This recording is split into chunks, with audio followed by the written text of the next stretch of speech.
And a great day for this happening right now. Setting sail. History is being made along the Delaware River as we speak. Skyforce 10 is overhead as the first cruise ship to serve the port of Philadelphia heads out.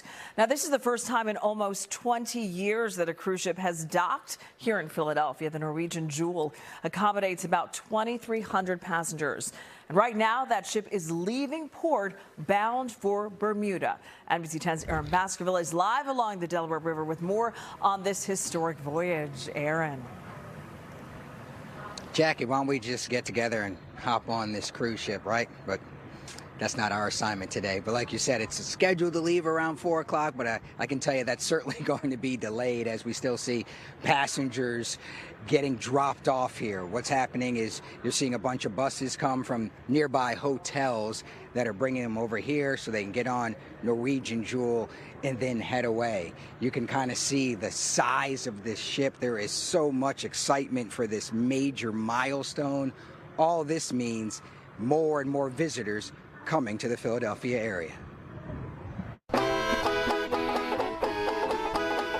Cruising is back in Philadelphia for the first time in 17 years. Norwegian Jewel and its nearly 2,400 travelers are headed to Bermuda this afternoon. We were there as they boarded the ship and got ready to make history. We don't have to take flights out, and we don't have to take a long drive, so we're excited that we're actually here in Philadelphia. City and state leaders are calling this milestone a defining moment for the Port of Philadelphia. For the time being, the ship will leave from a temporary terminal in Tinicum Township. The new PhilaPort cruise terminal by the airport remains under construction. We actually moved up here from Florida at the beginning of the year, and we were able to go to the cruise port at Port Canaveral. So now we have a port that's close by where we can also cruise. We cruise a lot.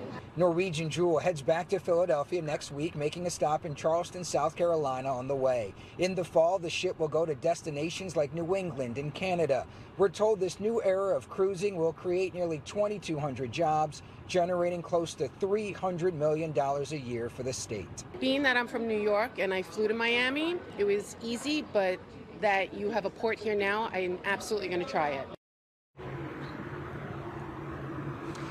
So right now you're looking at some of the folks that are on the ship already, getting ready to sail away to Bermuda. Skyforce 10 hovering above as well as they try and get video of the ship when it eventually leaves. Once again, it was scheduled to leave around 4 o'clock this afternoon, but that's not going to happen. If we come down here a little bit as well, you can see some of the people coming off of these buses and headed to the terminal and making their way through security, and then eventually we'll get on the bus. I can tell you, coming up tonight at 6 o'clock, the mayor was here, the governor was here as well on the boat. They took a tour. They talk about what this means for the economy and the impact this will have on the region. We'll certainly have more on that coming up tonight at 6. But for now, we are live in Tinicum Township. Aaron Baskerville, NBC 10 News.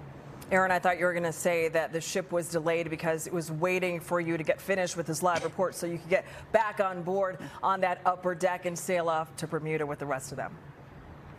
Listen, Jackie, I got pull, but I don't know if I have that kind of pull where I can keep a major cruise line from delaying. But the ship is nice. We're on board, and these folks are going to have a great time. I can tell you that.